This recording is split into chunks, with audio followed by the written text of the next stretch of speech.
ተመልሰናል አድማጮቻችን ቆይታችን አለ ፊልም 95.1 ላይ ያደረጋችሁ ስለሆነ እጅግ ነው እናመሰግነው ዛሬ ምሽት በቤርናባው የሚደረገውን ጨዋታ ደግሞ በቀሩን ደቂቃዎች እንመልከት ሪያል ማድሪድ 3-0 ተሸንፏል በኤምሬትስ ይህንን ጨዋታ ለመቀልበስ ነው ወደ ሜዳ የሚገባው ቢያንስ ሪያል ማድሪድ ስለሆነ ይህንን ማድረግ ወይ መሞከር ይኖርበታል ግን በሪያል ማድሪድ ተጫዋቾች በስፔን በፕሬስ በሁሉም በኩል ግን ይህን ጨዋታ በተመለከተ የሰጠው ትኩረት በጣም ከፍተኛ ነው እንዳለቀ ወይም ደግሞ ለሪያል ማድሪድ በጣም ከባድ እንደሆነ ተደርጎ አይደለም እየተወራ የሚገኘው እንመልከተው የአርሰናል የተከላካይ ክፍል ግን በአውሮፓ ካሉ ምርጥ የመከላከል ስፍራ ካላቸው ቡድኖች መካከል አንዱ ነውና ይህንን ማድረግ ከባድ ይሆናል እንመልከተው ይህንን ጨዋታ አልክ ነው ዛሬ እንግዲህ ብዙ ምናወራበት ብዙ እየተወራ ያለበት ጨዋታ ነው ከከተማው መነጋገሪያ ነው እንደምታውቂው የሪያል ማድሪድ እና የአርሰናል የመልስ ጨዋታ እና በማንኛውም ሴቲንግ በማንኛውም ሁኔታ ቢሆን አንድ ቡድን ከሜዳ ውጪ 3-0 ከተሸነፈ በቻምፒየንስ ሊግ ልክ ቪላማ ያልፍም አይነት ብዙ ስሜት እንደነበር ዶርትሙንድ ማይነን አይቀለብሰው ምናምን እንዳልነው አይነት ይሆን ነበር ሪያል ማድሪድ ሲሆን እንደዛ ይሆን ሪያል ማድሪድ ሲሆን እንደ ፖሲቢሊቲ ነው የሚታየው በቃ ውጤቱን መቀልበስ ይችላል ለሚል የሰዎች አእምሮ ውስጥ የሚቀመጥ እንዲህ አይነት ታሪክ አለው ሪያል ማድሪድ ስለዚህ ከዛሬው ጨዋታ አስቀድሞ አሁን በማድሪድ ካምፕ አካባቢ የሚስተዋለው ነገር እናደርገዋለን የሚል ጠቅላላ ቫይብ ያለበት እናደርገዋለን ሊደረግ የሚችል ነው የሚል ትላንትና በሪያል ማድሪድ በኩል ጋዜጣዊ መግለጫ የሰጠው ተጫዋች ጁድ ቤሊንጋም ነው የቡድን ጓደኞቼን ባነጋገርኩ ቁጥር የማየው ኮንፊደንስ ሁሉም ሰው ላይ የሚተላለፍ አይነት ኮንፊደንስ ነው ኮንታጂየስ ነው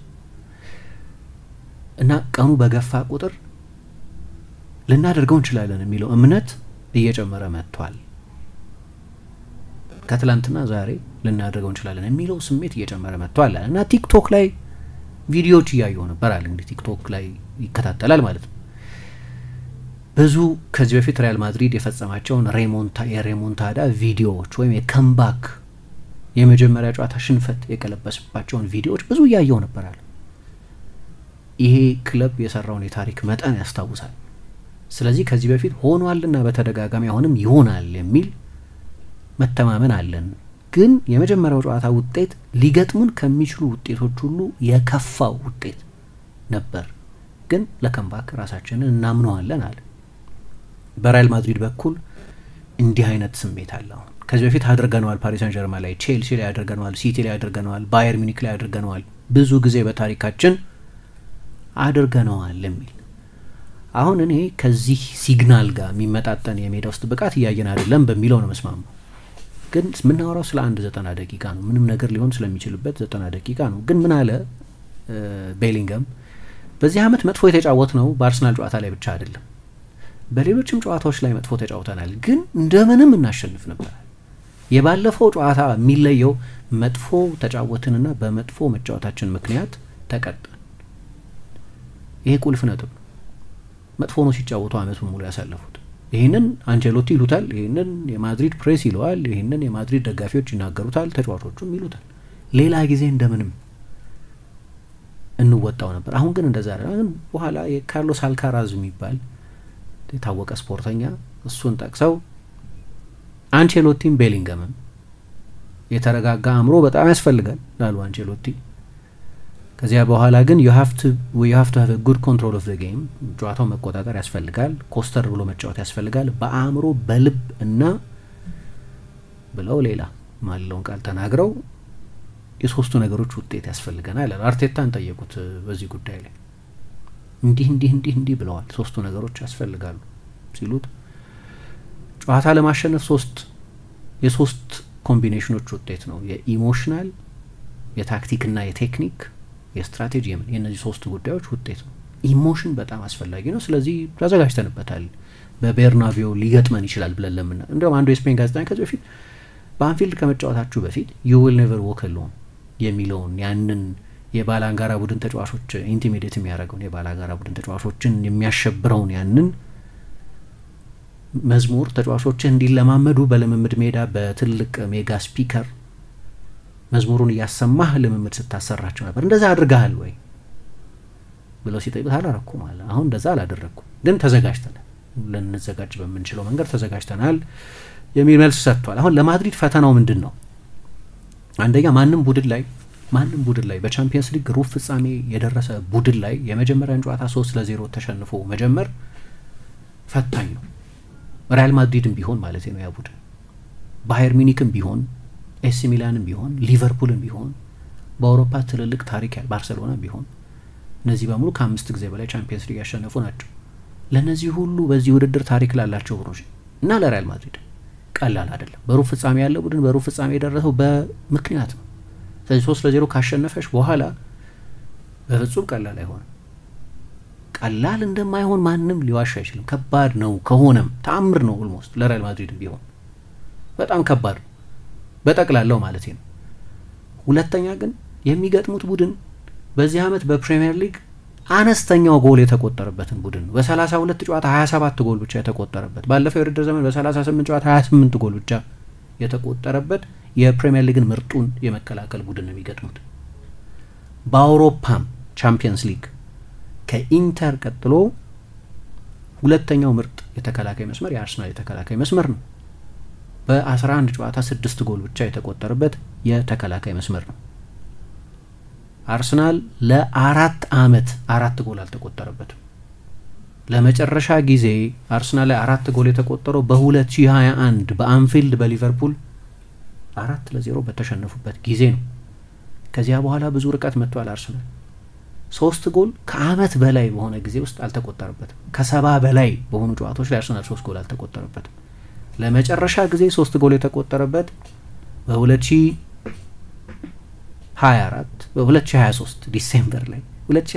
ዲሴምበር ላይ አሁን ኤፕሪል 2025 ላይ ነው ያለነው። ሉተን ታውንን 4-3 ሲያሸንፉ ነው አርሰናል ለመጨረሻ ጊዜ 3 ጎል የተቆጠረበት። በሪያል ማድሪድ በኩል ሳውንድ ባይቱ አለ፣ እንዳደርገዋለን የሚል ስሜት አለ። ግን አንደኛ የሚገጥሙት ባላጋራ እንዲህ አይነት ዲፌንሲቭ ሬከርድ ያለው ቡድን ነው። በጣም የሚያስገርም የመከላከል ሬከርድ ያለው ቡድን ነው። የባለፈው ጨዋታ ላይ 9 ሙከራ ብቻ ምባፔን፣ ቪኒሽስን፣ ሮድሪጎን፣ ቤሊንገምን የያዘ ቡድን ወደ ኤምሬትስ ሄዶ በሁለተኛው አጋማሽ 2 ሙከራ ብቻ ነው ያደረገው። በድፍን በጨዋታው ላይ 9 ሙከራ ብቻ 0.48 ኤክስጂ ብቻ ነው ያስመዘገበው። አሁን እነዛ ማድሪድ ያገኛቸው ትልልቅ እድሎች አንዴ ቡካዮ ሳካ ባክ ፓስ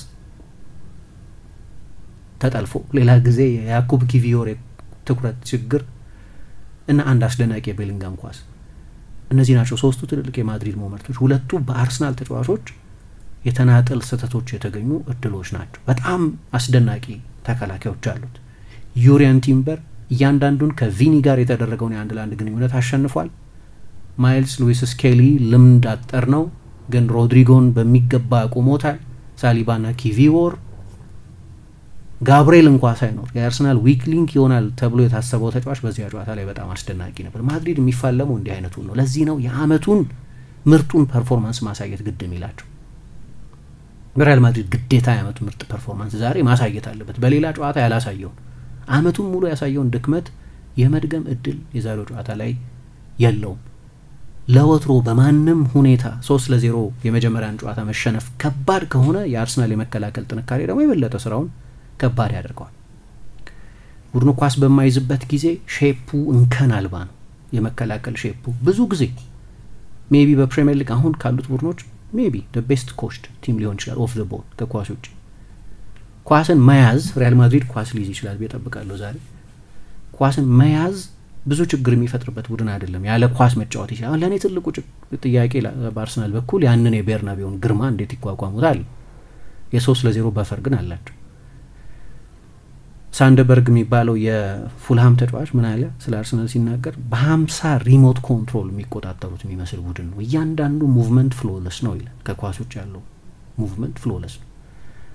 ይህንን ቡድን መቅጠም አለበት። ግን ሪያል ማድሪድ ለምሳሌ በትራንዚሽን አደገኛ ቡድን ነው። በቀደም አንድ ፕሮግራም ላይ የትራንዚሽን መከላከሉን እንዴት ተቋቋመው ሚኬል አርቴታ፣ እንዴት ስፔሲፊክ አንዳንድ እርምጃዎች ወሰደ የሚለውን ለማንሳት ሞክሬ ነበር። በዚህ አመት ሁለተኛው አነስተኛ የመልሶ ማጥቃት ሙከራ የተደረገበት ቡድን ነው ከፕሪሚየር ሊግ ቡድኖች ሁሉ። በመልሶ ማጥቃትን በሚገባ የዲፌንሲቭ ትራንዚሽኑ የዲፌንሲቭ የካውንተር አታክ መከላከሉም ያስደንቃል። የማድሪድ ዋናው ጥንካሬ መከላከል ጥንካሬ ስለሆነ ግን አሁን በቀደም ከብሬንፎርድ ጋር ብሬንፎርዳቸው ወጣ ከአርሰናል ጋር አርሰናል ብዙ ተጫዋች ሮቴት አድርጓል 3 ሙከራ ነው በ90 ደቂቃ ውስጥ ያደረገው እና ቶማስ ፍራንክ ከዛሬው በመነሳት ስለ ሮቦ ቤርናቤው ጨዋታ ምን ይተነብያሉ ሲሏቸው አርሰናል ዲፌንሱን ያያችሁት አይደለም they will be all right የሚል አስተያየት ሰጡ። ጉዳዩ ግን ኳሊቲ ጉዳይ ምናምን ብቻ አንደኛ ብሬንፎርድ እና ሪያል ማድሪድ የተለያዩ ናቸው። ዮሃን ቪሳ ጥሩ ተጫዋች ነው ግን ምባፔን አይደለም። ሮድሪጎ በጣም ማን ነው ኬቨን ሻደ ጥሩ ተጫዋች ነው ግን ቪኒን አይደለም። ወይም ብራያን ኤምቤሞ በጣም ጥሩ ተጫዋች ነው ግን ሮድሪጎን አይደለም። ስለዚህ ፈተናው ከእንደዚህ አይነት ባላጋራ ጋር የሚደረግ ነው። እነዚህ ተጫዋቾች አንድ ግሩም 90 ደቂቃ ካሳለፉ የጨዋታውን አጠቃላይ ስል መለወጥ ይችላሉ። እሱ እርግጥ ነው ግን እንደው እንደ በመሰረተ ሀሳብ ደረጃ በጥንካሬ ካየነው ግን የሪያል ማድሪድ ፈተና እንዲህ ካለው የተከላካይ መስመር ጋር ያለ ነው። ግን ሁሌ ምን እንላለን የአርሰናል የመከላከል መስመር ሪያል ማድሪድን ያቆማል ወይ? እሱ አንድ ጥያቄ ነው። የሪያል ማድሪድ የመከላከል መስመር የአርሰናልን ማጥቃት ያቆማል? ማድሪድ ባለፈው 10 ጨዋታ አንድ ጨዋታ ላይ ብቻ ነው ጎል ያልተቆጠረበት። እሱንም በቀደም ከአላቬስ ጋር በነበረው ጨዋታ ብቻ ነው። ባለፈው 10 ጨዋታ ጎል ያልተቆጠረበት።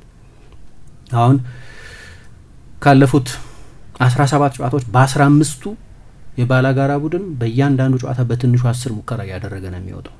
ካለፉት 17 ጨዋታዎች በ15ቱ በትንሹ 10 ሙከራ ያደረገ ነው የሚወጣው። አሁን ትኩረታችን ምን ይሆናል? የአርሰናል የተከላካይ መስመር ምባፔን፣ ቪኒን፣ ሮድሪጎን ሌሎቹን ሱፐርስታሮች ማቆም ይችላሉ ወይ ነው። ግን ተመሳሳይ ጥያቄ ያለባቸው ይመስለኛል። አሁን አንዳንድ የስፔን ብዙሃን መገናኛዎች የሚሉት አሰልጣኝ ካርሎ አንቼሎቲ ማርኮ አሴንሲዮን የቀኝ ተከላካይ፣ ኦሬሊዮን ሹዋሜኒን የመሀል ተከላካይ፣ ሴባዮስን የመጀመሪያ አሰላለፍ ውስጥ እንደ ማስጀመር አይነት የመጨረሻ ትሬኒንግ በቫልዴቤባስ ሰርተዋል ትላንትና። ስለዚህ ጉዳዩ አርሰናልን ማጥቃት አንድ ነገር ነው፣ በጣም አስፈላጊ ነገር ነው። እሱ ውጤቱን ከቀለበሱት በማጥቃታቸው ምክንያት ነው የሚቀለበሱት። ግን ደግሞ በዛው ልክ ጎል ሳይቆጠርባቸው መውጣት አለባቸው። ካልሆነ አንድ ጎል አርሰናል አስቆጠረ ማለት ማድሪድ 4 ማስቆጠር አለበት ወደ ተጨማሪ ሰዓት እንኳን ለመግባት እንዳለ ነው። ካውቱን ለማሸነፍ 5 ማስቆጠር አለበት ማለት ነው። እያንዳንዱ አርሰናል የሚያስቆጠረው ጎል ማድሪድ ላይ ዕዳ ያበዛል። ስለዚህ በዚህ ምክንያት በጣም ትኩረት የሚስብ ትልቅ ጨዋታ ነው ዛሬ በቤርናቤው። ምሽት 4 ሰዓት ሲል የሚደረግ ጨዋታ ነው። አድማጮቻችን እኛ የነበረን ቆይታ ይህንን ይመስል ነበር። ቀሪ ፕሮግራሞች ከአራዳ ኤፍ ኤም 95.1 ወደ እናንተ መድረሳቸውን ይቀጥላሉ። መልካም ጊዜ ይሆንላችሁ።